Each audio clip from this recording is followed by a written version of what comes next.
복음 달란트 캠프라는 제목으로 함께 우리가 살펴보려고 합니다. 그 제목 자체가 되게 어렵죠. 복음이란 것은 알겠는데 달란트라고 하면 또 이게 앞에 복음이 붙어 있으니까요. 복음 달란트.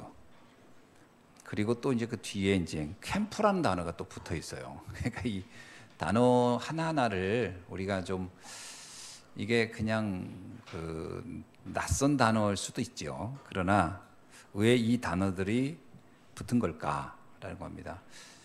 큰 전제 조건은 우리가 전도자라는 거죠. 우리가 전도 운동을 하는데 하나님은 거기에 우리를 사용하시는 겁니다. 그래서 우리가 가지고 있는 우리가 하나님이 주신 모든 것들은 전도 운동에 필요하다라는 거예요.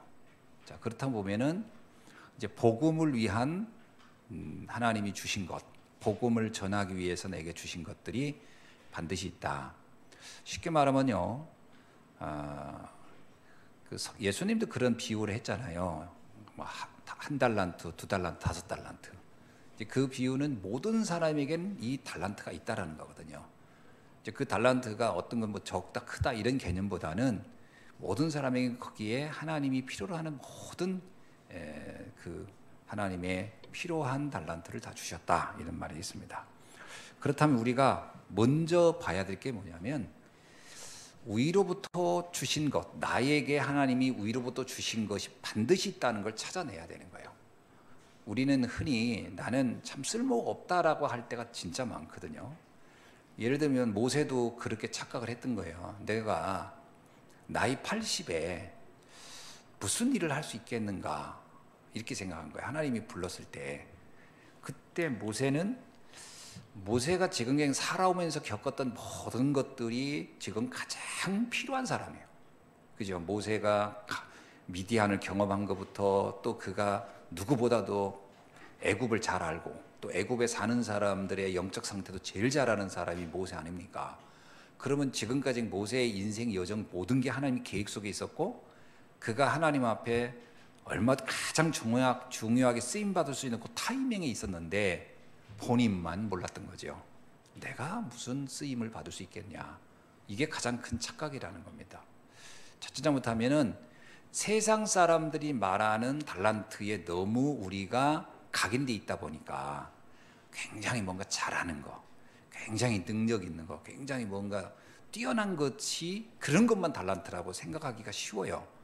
그러면 내가 무슨 달란트가 있겠어? 라고 오해할 수가 있거든요. 근데 절대 그런 게 아니라는 겁니다. 진짜 하나님은 우리에게 가장 나에게 필요한 걸 이미 주셨다라고 하는 것을 믿으셔야 됩니다. 예를 들어서 그 다윗의 달란트, 그러면 뭐라고 생각하십니까? 다윗의 달란트. 그러면 많은 사람들이 돌 던진 거요 라고 하지만 돌 던진 거는 그 골리앗하고 만났을 때 그때 잠깐 쓴 거 외에는요 그렇게 그 돌이 계속 사용된 거 아닙니다.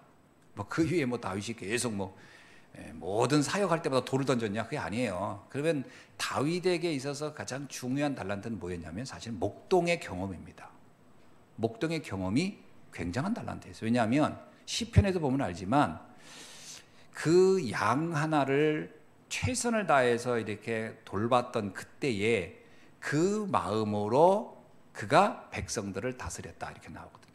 그러면 그리고 나중에 골리앗을 만나러 갈 때도 그렇게 얘기를 합니다. 사울왕한테 나는 내 양을 지키기 위해서 나는 사자와도 싸웠고 거기에 물려 그 짐승들을 난 구하려고 했다. 그러면 뭐예요? 목동의 마음, 목동으로서 경험했던 것들이 하나님이 복음 운동을 할 때 가장 귀하게 썼다라고 보면 됩니다. 자, 그렇다면 자, 우리가 살아오면서 겪었던 경험들은 다 소중한 경험인 거예요. 소중한 달란트가 될 수 있는 거예요, 여러분. 그럼 여러분 중에 그냥 어느 날 하늘에서 뚝 떨어진 사람이 아니고서야 다 삶의 경험들이 있을 거 아니에요? 그게 전도 운동의 방향으로 쳐다보면 굉장한 달란트가 된다고 봐야 돼요. 아멘? 그러니까 이 달란트란 말이 탤런트란 단어로 변화되면서 우리에게 상당히 많은 혼란을 준 건 전 있다고 봐요. 그러니까 굉장히 뭐 뛰어난 얼굴, 뛰어난 기능, 뛰어난 재능만 탤런트라고 보기 쉬워요. 하도 요즘 뭐 오디션 프로가 많아도 보니까 이야 저 사람은 진짜 기가 막히다. 그런 그 사람만 보다 보니까 나를 보니까 나는 진짜 정말 아무것도 없는 것 같잖아요. 우리 랩런트들이 그래서 무기력해지는 거예요. 여러분 오디션 프로그램 많이 보면요 어떤 결론이 나오는 줄 아세요? 나는 진짜 이렇게 재능이 없을 수 있나? 난 이렇게 쓸모가 없을 수 있나? 이런 오해를 하게 되는 게 그런 거예요. 그래서 오디션 프로그램 저는 그렇게 추천 안 합니다. 그건 세상 사람들이 하는 그 이야기들이에요. 그럼 그 사람들이 세계보고만 쓰임을 받나요? 지금? 그렇게 노래 잘하는 사람들이 뭐 쓰임을 받나요? 그래서 우리가 하나님이 내게 주신 것, 옛날 이런 말 있잖아요. 천국에는 뭐가 없다? 쓰레기통이 없다. 그게 무슨 의미로 한 건지 아세요? 버릴 것이 하나도 없다. 그러니까 불필요한 사람이 지구상에는 하나도 없다. 하나님 볼 때 다 필요한 사람들. 심지어는 오네시모가요. 내가 볼 때 오네시모가 나중에 감독이 되잖아요. 오네시모의 경험이 뭐죠? 노예였고 도둑질하고 배신하고 그리고 감옥 가는 게 그 사람이 경험이에요. 전 그게 기가 막힌 달란트가 됐을 거예요. 세상엔 그런 사람이 꽤 많을 거란 말이에요. 그 시대에. 그렇죠? 우리가 알고 있는 로마서 16장에 보면 로마서 16장에 나온 제자들 있죠. 그 명단에 보면은 그 로마의 그 노예 출신들이 거기 굉장히 많이 기록되어 있거든요. 자, 그러면 오네시모 같은 사람이 그런 사람 만났을 때 오네시모만큼 정확히 복음 전하 그 사람들한테 가장 그야말로 그 뭐 피부에 와닿고 뭔가 진짜 막 그 자기 얘기 같은 메시지를 하는 사람은 오네시모였을 겁니다. 그렇잖아요. 오네시모가 만약에 그런 사람을 바울이 만나서 얘기한 것보다 오네시모가 얘기 훨씬 와닿지 않겠어요? 야 나도 너와 같이 노예였어 뭐 이러면서 그러면 벌써 딱 와닿잖아요. 그러니까 다 하나님이 쓰신 달란트란 말이에요. 그러면 여기 계신 분 중에는 달란트가 없는 사람이 있겠어요? 없겠어요? 다 있는 거예요. 본인이 그걸 못 찾을 뿐이지. 이렇게 쓰임 받겠어? 이렇게 부정하고 있으니까 안 되는 거지. 주님 나를 내가 살아왔던 모든 과정들이 하나님 손에 쓰임 받게 하옵소서. 일단 그렇게 기도부터 시작이 돼야 돼요. 그게 잘 안 되거든. 그게 자꾸 이미 주신 것들은 안 보이고 없는 것만 찾고 남들과 비교해서 내가 없는 것만 자꾸 찾는 거예요. 그래가지고 뭐 나는 영어도 못하는데 뭐 나는 노래도 못하는데 난 그림도 못 그리는데 난 춤도 못 추는데 맨 그거 없는 얘기만 하고 있어요. 아닙니다. 세상에 나만큼 복음을 정확히 하는 사람이 어디 있어요? 이런 인생 속에서. 자, 그것을 가지고 하나님 나라의 일을 하는 겁니다. 아멘. 그래서 예수님이 120명이 이제 감람산에 모였을 때 40일 동안 하나님 나라 일을 얘기했단 말이 뭐예요? 왜 40일입니까? 아니 그 전능하신 주님이 사흘이면 되고 아니 44일이면 되고 아니 4시간도 많아. 그냥 4초면 될 수도 있어요. 4초면. 그거 하나님 나라 일 설명하는 게 어렵겠어요. 근데 왜 40일간 설명했을까? 전에 아주 유목사님이 재미난 그 설명을 해줬어요. 뭐냐면 모든 사람 개개인에게 필요한 하나님 나라에 필요한 일을 미션을 주고 그것을 너는 할 수 있다고 그거를 설명해 주라고 그렇게 오래 걸렸다. 그러니까 하나님의 능력이 부족한 게 아니라 거기 있는 사람들이 못 알아들으니까 그걸 설명시키려고 40일간 걸린 거다. 이런 얘기를 한 적이 있어요. 그렇다면 우리도 자칫 잘못하면 예수님을 40일간 기다리게 할 수 있어요. 못 알아들으면 계속 얘기해야 돼요.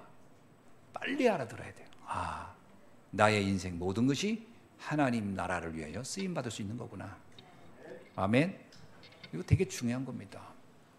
자, 그래서 이것을 언제 확인하라?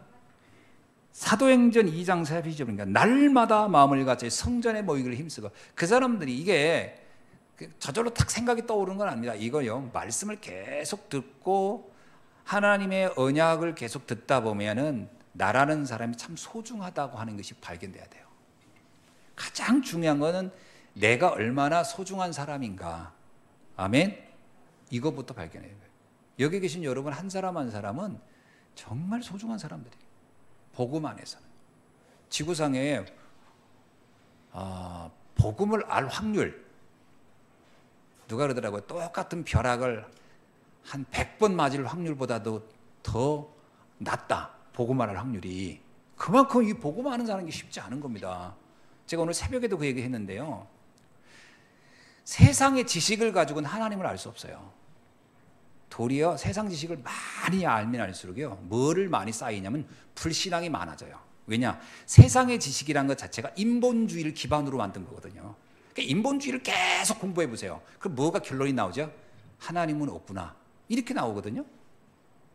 예를 들어서 여러분 막 진화론 계속 공부해 보세요. 뭐가 나와요? 하나님이 있겠나? 이렇게 나오는 거예요. 그러니까 세상 지식은 많이 알면요, 세상 사람들한테는 똑똑한 소리는 들을지 몰라지만 영적으로는 굉장히 무지해져 버립니다. 이게 문제예요. 그래서 우리가 세상 지식 많이 없는 게 축복이에요. 그 예수님도 왜 갈릴리 사람들을 쓴지 아세요? 세상 지식에 많이 노출이 덜 된 사람들이에요. 예루살렘에 있는 사람도 똑똑한 사람 많았거든. 근데 그들을 예수님이 아무리 만나보니까 가능성이 약한 거예요. 왜? 하도 잡지식이 많아. 하도 잡지식이 많아. 쓸데없는 율법에 뭐 그냥 온갖 종교에, 거기다가 또 히랍 철학에 무슨 헬라 철학에 완전히 그냥 찌든 사람들. 이들에게 뭔 얘기를 한들 이게. 이런 사람을 쓸 때는 다 방법은 하나밖에 없어요. 본인이 거의 죽다 살다 할 정도의 사건을 겪어가지고 내가 알던 게 다 부질없는 것이구나라고 깨달을 때 비로소 거기서 돌아서는 경우. 그래서 하나님이 바울을 들었을 때는 그냥 바울한테는 웬만히 누가 한두 마디 해가지고 바뀌려, 사람이 아니에요, 사람, 인간이. 그러니까 아예 그냥 눈을 멀어버리게 시켜버리고 그냥. 아니, 그야말로 그냥 기적 같은 일을. 그 바울이 거기서 깨달은 거예요. 내가 알고 있는 모든 지식이 참 부질없는 것이었구나를 깨달아. 그래서 바울이 고린도전서잖아요. 세상의 지식으로는 하나님을 알 자가 없다. 본인이 알았거든. 내가 알았던 그 수많은 지식들이 하나님을 아는 데는 다 방해가 될 뿐이었구나. 요거 깨달았다는 거죠. 그러니까 우리가요, 말씀을 통해서만 영적 세계가 깨달아지는 겁니다. 달란트도 마찬가지예요. 여러분, 내 달란트라는 게 말씀을 들을 때 이게 가치가 보이지, 막 세상 사람 말 듣다 보면 내가 받은 게 아무것도 없는 것처럼 보인다니까. 나는 굉장히, 그게 사람들이 열등감에 늘 빠져 있는 거예요. 신앙인은 열등감에 있으면 안 되거든요. 그 베드로 요한 보세요. 당당하잖아요. 내게 있는 건 내게 주노니. 나사렛 예수. 세상 얘기 안 합니다. 내게 있는 건 내게. 복음이면 다예요. 그래서 바울이 이런 얘기야. 복음 안에 뭐 지혜와 지식과 보화가 다 들어있다.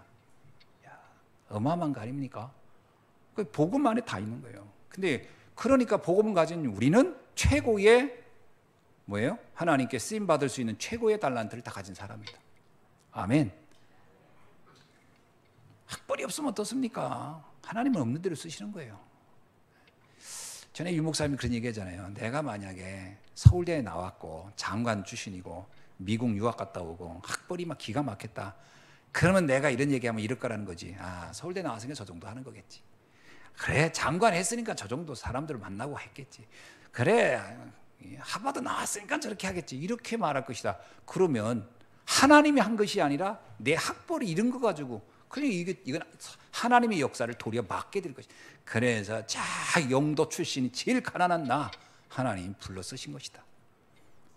그러고 보면요, 무디도 마찬가지예요. 무디도요, 구도수성공이에요. 구도수성공일 때 하나님이 무디를 불러 쓰신 거예요.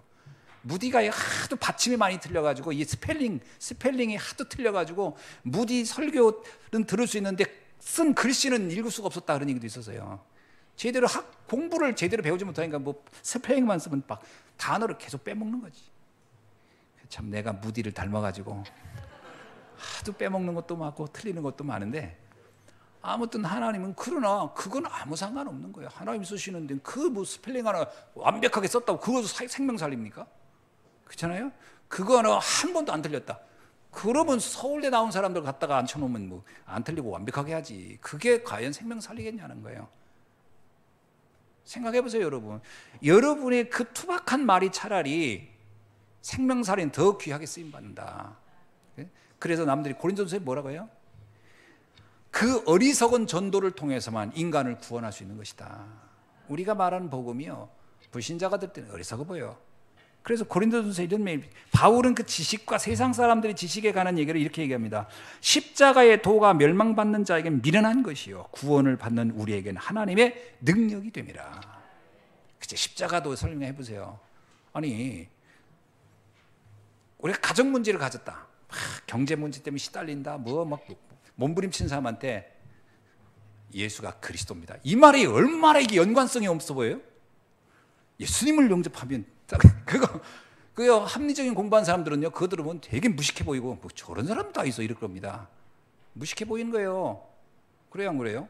복음은요, 세상의 지식을 가지고 따지기 시작하면 되게 무식해 보이는 겁니다. 당신의 모든 죄는 저분이 십자가에서 대속해 끝냈다. 이게 얼마나 연관성 없는 얘기예요. 그것도 어제 죽은 사람도 아니고 2000년 죽은 사람 얘기를 갖다 놓고. 그러니까요. 그래서 바울이 이렇게 한 거예요. 전도에 미련한 것으로 믿는 자들을 구원하시기를 기뻐하시는도다. 그러면서 고린도전서 2장 4절에서 내 말과 내 전도함이 설득력 있는 지혜의 말로 아니하고, 그렇습니다. 세상에 아는 그 잡다한 지식으로 하는 게 아니고 다만 성령의 나타나심과 능력으로 하는 것이니라. 그래서 여러분은 당당하시기 바랍니다. 아멘. 그 여러분이 알고 있는 복음 굉장한 거예요. 근데 목사님 해보니까 아무도 못 알아듣던데, 그 돼지 목에 진주 목걸이를 걸지 말라는 뜻인 줄 아시기 바랍니다. 못 알아듣는 사람은 어떻게 얘기하겠어요? 그거 못 알아듣는 거예요.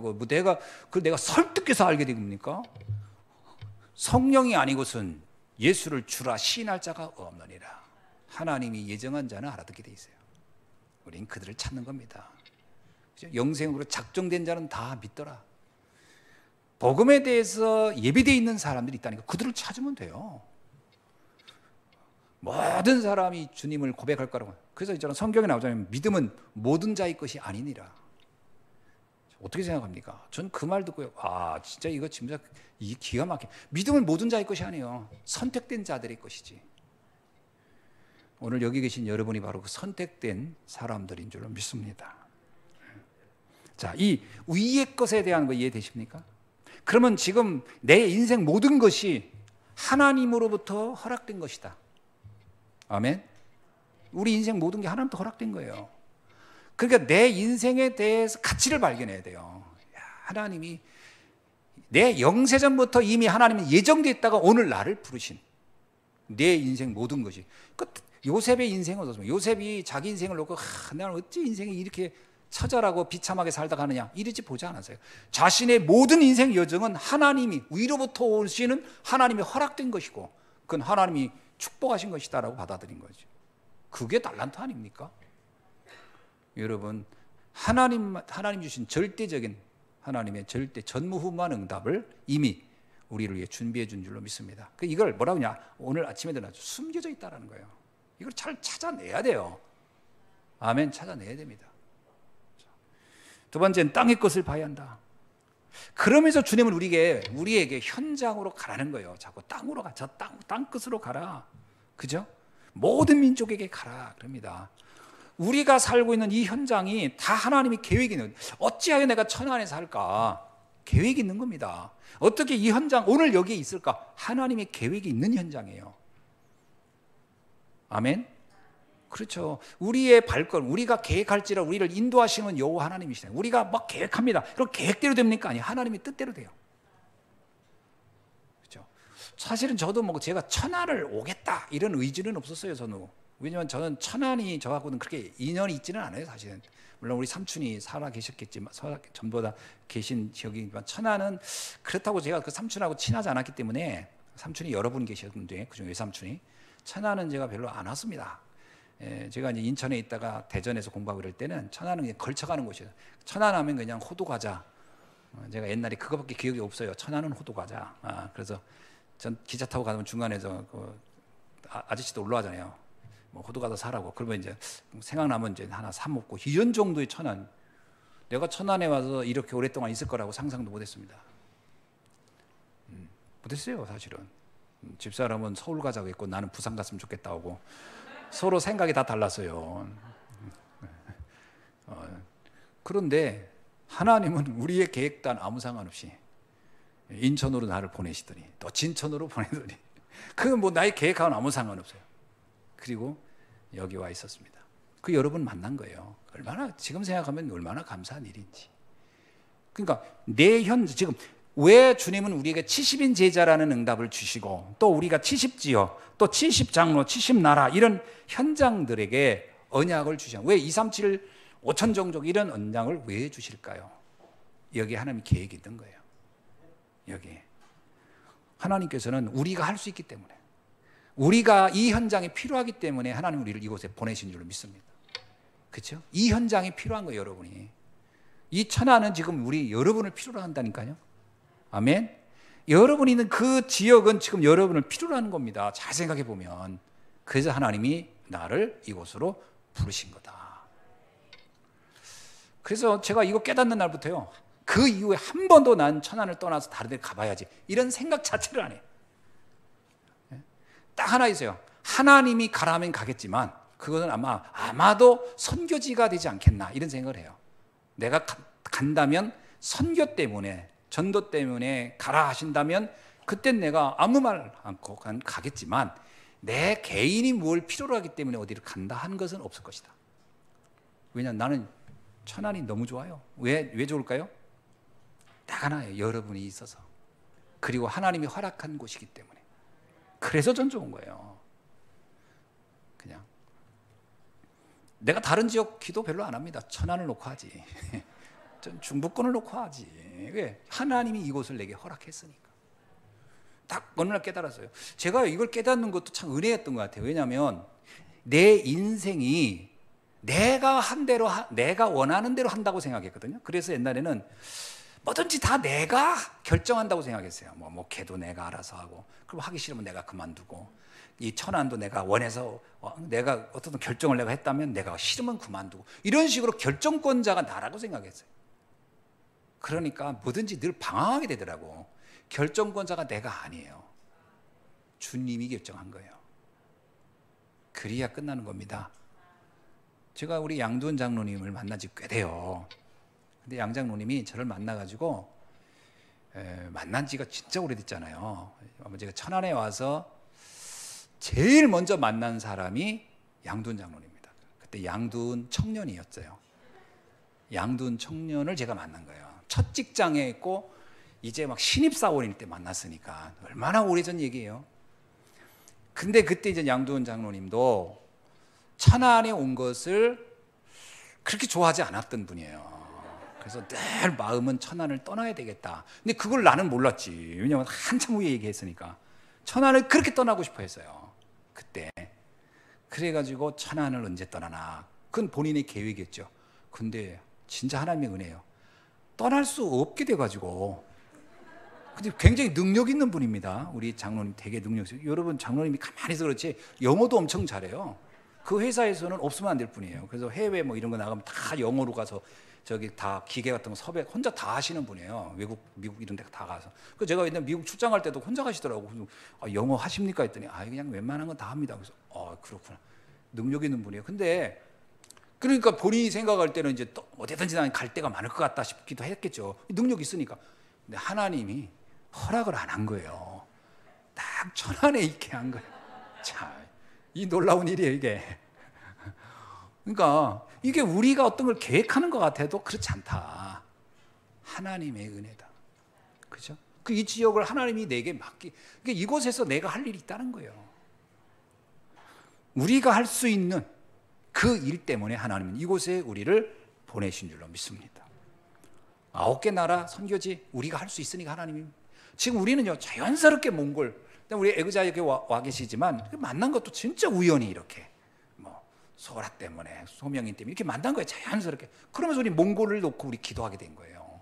그러면서 또 이제 그 벌광잠에 또 만나고. 이게 우리가 계획한 겁니까? 하나님이 허락하신 거예요. 저 미얀마 선교도 마찬가지예요. 우리가 미얀마 선교 캄피 목사를 어떻게 압니까? 그냥 어느 날 왔어요. 찾아왔어. 예배드리시고 물어보니까 미얀마 분이래. 자기는 목사래요. 그러냐고. 그러면 내가 한국말도 잘 안 되고 그러니까 어떻게 해요? 그러면 여기 계시면서 마음껏 미얀마 분들 전도하라 그랬어요. 그냥 생활은 여기서 하시고. 그래서 이 3층에서요 그분이 잠깐 계시면서 그냥 미얀마 분들 전도하러 다닌 거예요. 그냥 그 마음대로 하라 그래서 예배, 근데 그래서 주일날 와서 예배 드리지 말라 그랬어요, 내가 일부러. 왜냐? 아니, 목사가 여기 와서 있으면 안 되잖아요. 본인이 전도하러 다녀야지, 복음 전하고. 그래가지고 그때 미얀마 분들이 또 여기저기서 말씀 듣겠다고 하는 분들이 있으니까 이분이 그걸 순회하신 거예요. 그렇게 하시라 그랬어요. 그 대신 말씀의 흐름은 늘 같이 타자. 그러는 중에 뭐 또 어느 날 때가 되니까 또 미얀마 들어가게 됐고요. 지금 그러면서 감사하게도 계속 우리와 함께 연결하면서 그것도 선교하고 계시잖아요. 이런 걸 보면 이게 우연이겠냐고요. 하나님이 계획이 있었던 것이다. 그러면서 우리는 선교지를 우리의 마음에 담고 기도하게 되는 거잖아요. 자, 그렇게 돼서 우리가 여러분이 바로 이 시대에 전도운동할 70인 제자라는 거 잊지 마시기 바랍니다. 아멘. 그리고 내가 이 현장 70지역의 책임자다. 그죠? 천안의 모든 지역은 내가 책임질 사람들이다. 그리고 나는 앞으로 70장로 중직자로서 응답을 받아갈 사람이다. 또 우리에게 70나라, 하나님이 선교할 나라들을 허락해 주신 줄로 믿습니다. 그러면서 우리가요, 다음 세대에 이끌어갈 다음 지도자, 제자들을 세워내는 일이 또 우리에게 주어진 일이에요. 저는 우리 렘넌트들에게 참 요즘은 언제가 제일 행복하냐면 렘넌트들이 이렇게 말씀 듣고 있고 예배 드리고 뭐 준비하고 이런 걸 보면 내가 이미 나이가 있나 봐요. 이제 그렇게 이쁠 수가 없어요. 그냥 아이들 이렇게 소리만 들어도 이쁘고 내가 할아버지가 되어가고 있다는 생각에 내 나이가 60이 된 거예요. 60. 내가 정말 충격했어요. 내가 내 나이한테 어떻게 60이 됐지? 옛날에 60 하면 완전히 할아버지를 60 되신 분이 오셨어요. 그러면 완전히 어르신이고 할아버지였는데 내 나이가 그 나이가 된 거예요. 무슨 생각이 제일 많이 나겠어요? 지금 이 나이를 계수하라 그랬잖아요. 나이를 계수하니까 다음 차기 이 복음운동을 할 사람들이 정말 필요하구나. 너무 시급한 거예요. 내 나이가 금방 왔어요. 금방 이 나이 되세요. 그러면 좀 있으면 나는 이제 80이 꼭 될 거란 말이죠. 그날이 제가 볼 때는요, 목련꽃 20번 보면 난 80대요. 저기 있는 목련꽃 20번 폈다 지는 거 보면 나는 80대는 거예요. 그게 내 지금 무서워요. 이번에 목련꽃 피는 게 또 무서워요. 그러면 이제 또 한 번 보고 그럼 19번 봐요. 19번. 야, 이거 정말 무서워지는 거 이거 목련꽃. 200번 보는 것도 아니고 20번 보면 난 80이라니까. 그럼 무슨 생각이 나겠어요? 다음 세대, 다음 후대들을 어떻게 준비할 건가? 이거에 대해서 마음이 안 갈 수 없잖아요. 그래서 렘넌트 전도 제자 세우는 겁니다. 그렇죠? 우리가 가지 않아도 될 수 있는, 우리가 다 못 돕니다. 그래서 우리를 대신해서 해야 할 전도 제자, 렘넌트 전도 제자들을 세우는 게 우리의 가장 중요한 당면 과제이기도 해요. 물론 237 치유 서밋 이 분야를 다 감당할 제자들이 세워져야죠. 너무너무 정말 이 부분이 소중하고 귀한 겁니다. 이거는 우리의 처음이며 마지막이며 영원한 사역이 될 것이다. 이런 마음을 가지고 우리는 이 길을 가고 있다고 볼 수 있습니다. 자, 그렇게 이게 깨달아지면 모든 만남이 어떻습니까? 다 소중합니다. 모든 만남이 소중해요. 한 사람도 소홀히 할 수 없어요. 한 사람도. 사실 어떤 면에서는 내 입장에서는 모든 사람을 다 수용하고 같이 가고 싶은 마음이 있는 거예요. 왜? 다 소중하니까. 물론 그 상대 쪽에서 내가 필요하지 않다, 내가 불편하다, 그리고 간다면 그건 난 어쩔 수 없겠지만 나의 입장을 해. 모든 사람은 소중한 거예요. 다 수용하고 싶은 거예요. 그게 안 된다면 우리는 사실 전도운동 할 수 없는 거 아닙니까? 모든 만남이 다 소중한 만남이고 사람을 통해서 전도운동이 펼쳐져 가는 건데요. 저는 렘넌트 7명을 보세요. 특히 요셉은요, 모든 만남을 다 살렸어요.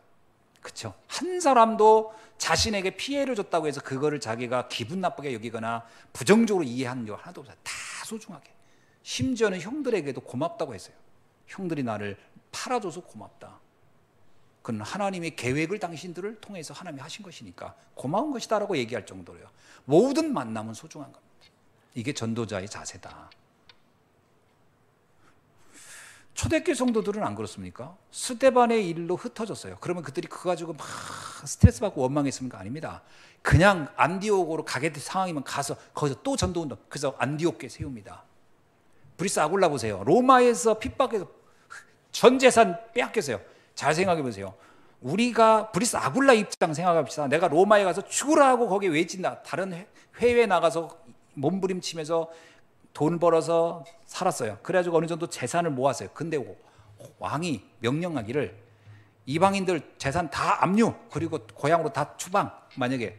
그런데 명분은 인구조사 뭐 이런 이상한 얘기 해가면서 내쫓았어. 그리고 떠났다고 생각해요. 그 얼마나 비참하겠어요. 그런데 불사 아굴라는요, 고린도에 와서 어떻게 했죠? 그거 상관없어. 그것도 하나님이 허락하신 거라면 깔끔하게 그냥 딱 뒤도 안 돌아봐요. 그리고 다시 바울 만나자마자 천막 짓는 일 다시 시작하면서 전도운동을 또 시작합니다. 어떤 현장, 어떤 만남에도 거기에 상처받지도 않고 거기에 머물러 있지도 않고 거기에 영향받지도 않아요. 이렇게 가야 돼요. 이게 우리 전도자의 삶입니다. 아멘. 그 무슨 조금 뭐 어려운 일이 있었고 조금 피해, 그건 늘 붙잡고 그거 생각하고 그거 고민하고 그거 그렇게 시간을 낭비할 틈이 없다니까요. 그 어리석은 거예요, 그거.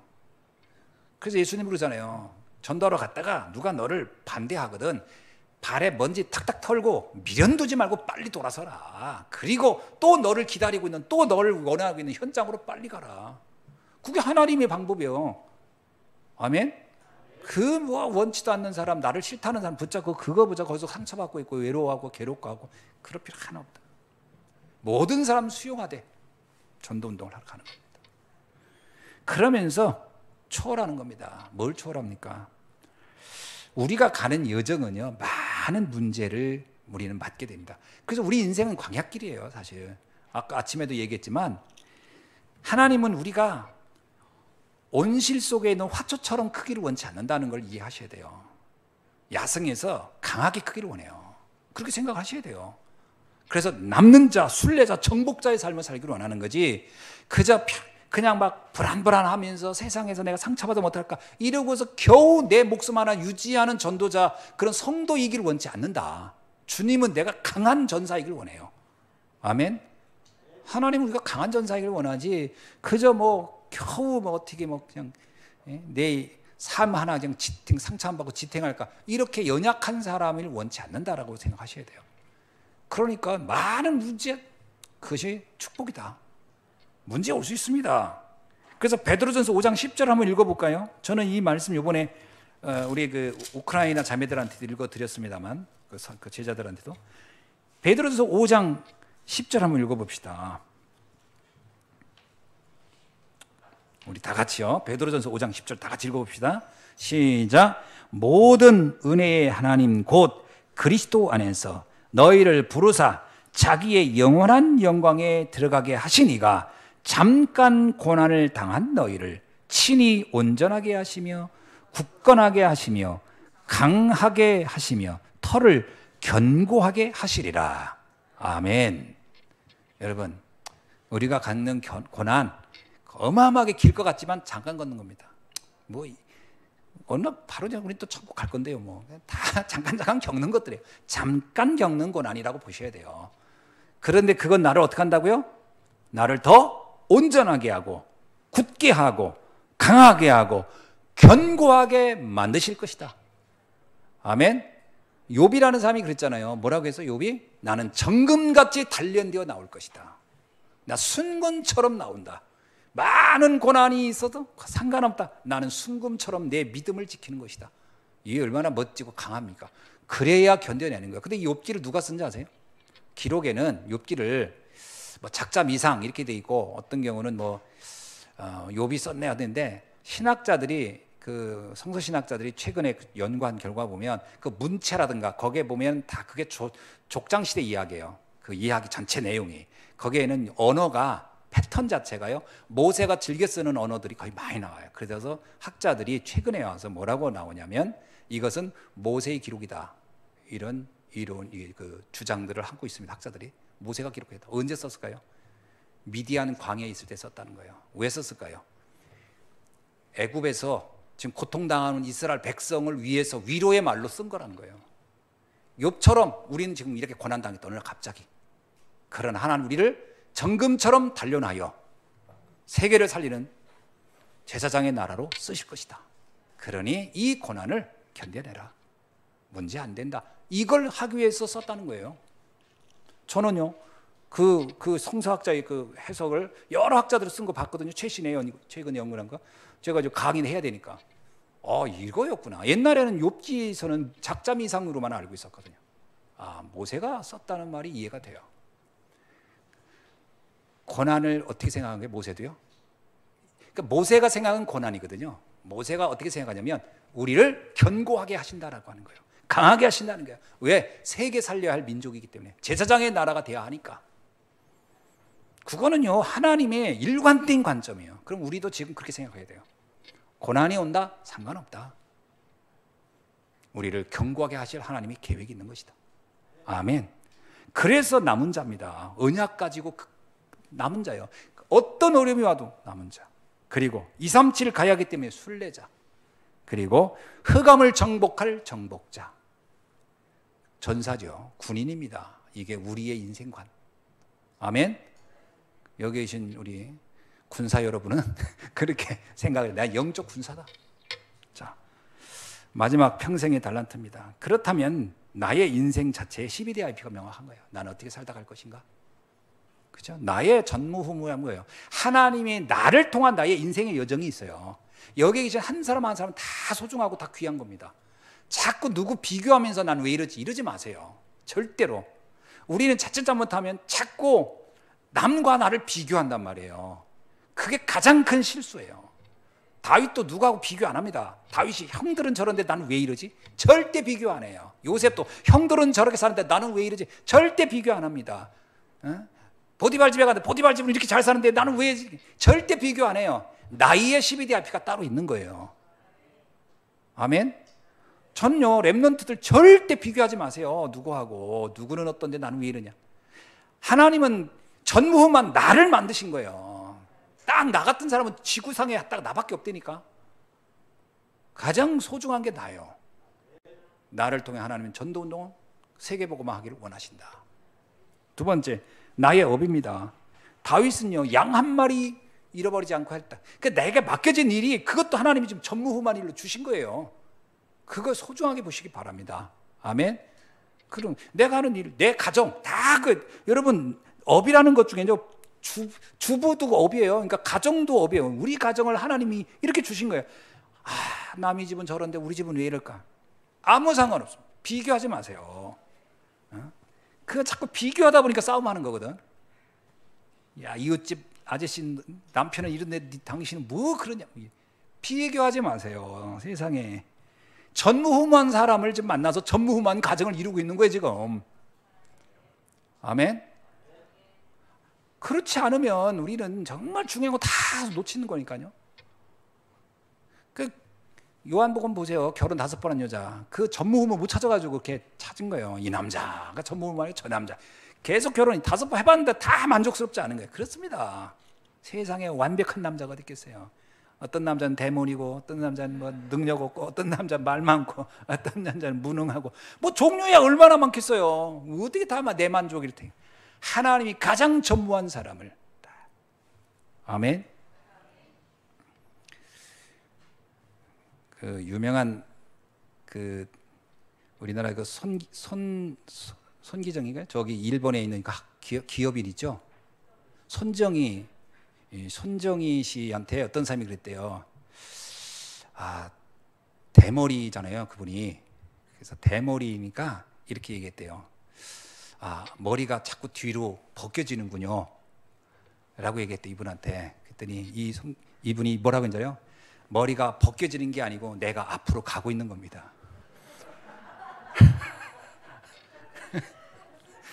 보세요. 아니, 사람들은 다 머리가 뒤로 벗겨진다고 했는데 아닙니다. 머리는 뒤로 벗겨지는 게 아니고 내가 앞으로 전진하고 있다는 겁니다. 이야, 정말 이게 훌륭한 거예요. 이러니까 다른 거예요, 뭔가. 해석이다. 전무후무한 거. 내 대머리는 전무후무한 대머리지. 아니, 사람이요. 이게 뭔가 내 인생에 이 가치를 발견해요. 거예요. 나는 전진하는 사람이다. 그 머리에 안 빠진 사람은 아직 전진을 안 하고 있는 것이다. 얼마나 멋있는 표현입니까? 자, 나의 업의 전무후무를 찾아라. 아멘. 네. 자, 그 다음에 세 번째는 교회와 전도의 전무후무를 찾아야 됩니다. 왜 하나님은 우리에게 이 귀한 교회를 섬기게 했을까? 이 복음 전하는 교회에서 내가 왜 이런 직분을 가지고 있을까? 여기 하나님의 전무후무한 계획이 있는 거예요. 그래서 이걸 초대교회 성도들은요, 사도행전 2장 41절 45절에 보니까 그걸 찾은 거예요. 그래서 그들은 아낌없이 헌신할 수 있었던 거예요. 전무후무를 찾으면 그 가치를 보기 때문에 헌신할 수가 있는 겁니다. 자, 오늘 이 말씀 붙잡고 오늘 또 237 5천 종족 살리는 귀한 전도자로의 응답을 누리는 귀한 날 되기를 주의 이름으로 축원합니다. 기도하겠습니다. 하나님 감사합니다. 오늘 주신 말씀 다시 한번 복음의 달란트를 통하여 우리 인생의 진정한 캠프가 되도록 인도하여 주옵소서. 감사드리며 살아계신 주 예수 그리스도의 이름으로 기도하옵나이다. 아멘.